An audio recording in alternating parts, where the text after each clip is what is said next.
We're here talking with Rob Franklin, also known as the Impaired Squirrel, and this is his 5n5. Rob? How you doing? When did you become a VAMer? I'm going to say it was probably back in 2009 sometime. Was whenever I really first started getting interested in them. And what was the cause of your becoming a VAMer? That's hard to remember, but I think the first cause was I noticed some die cracks on a 1922 D piece dollar. Found VAM World by accident. Started reading up, then I started discovering that some of these things were really worth a lot of money. So as much as I hate to say it, my reason's probably the same as a lot of people's reasons. I saw the idea that I could make some money by looking for these things. Cool. Okay. What is your favorite VAM memory? That's a tough one. Probably my favorite VAM memory,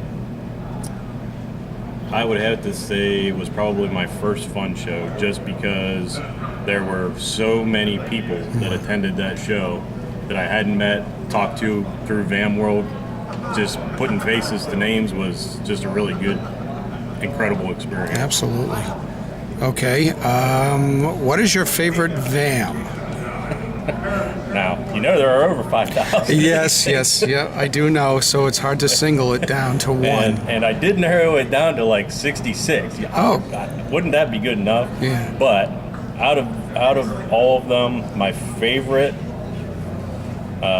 is still going to have to be probably 3 or 4. That's good. The 89P VAM 23A, obviously. Yep. I'm a class junkie. Sure. The 80P VAM 25B is going to be one of my favorites until and beyond the point where I ever actually find one. The 1921 VAM 3B3 was my first discovery. No. Always be special. Sure. And really, any of the really strong retake cuts, just because to this day I can't figure out how they ever escaped from the mint. Yeah. They have to be among my favorites. Okay. Advice to VAMers. Don't get into it for the money. VAMs that are worth a lot of money are worth a lot of money for a really good reason.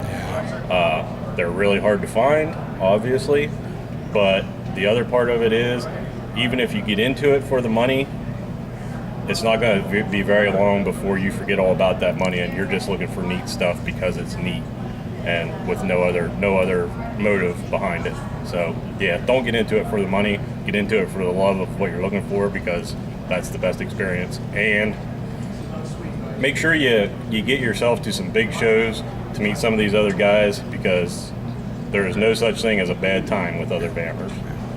It's great. Thank you very much. Yep.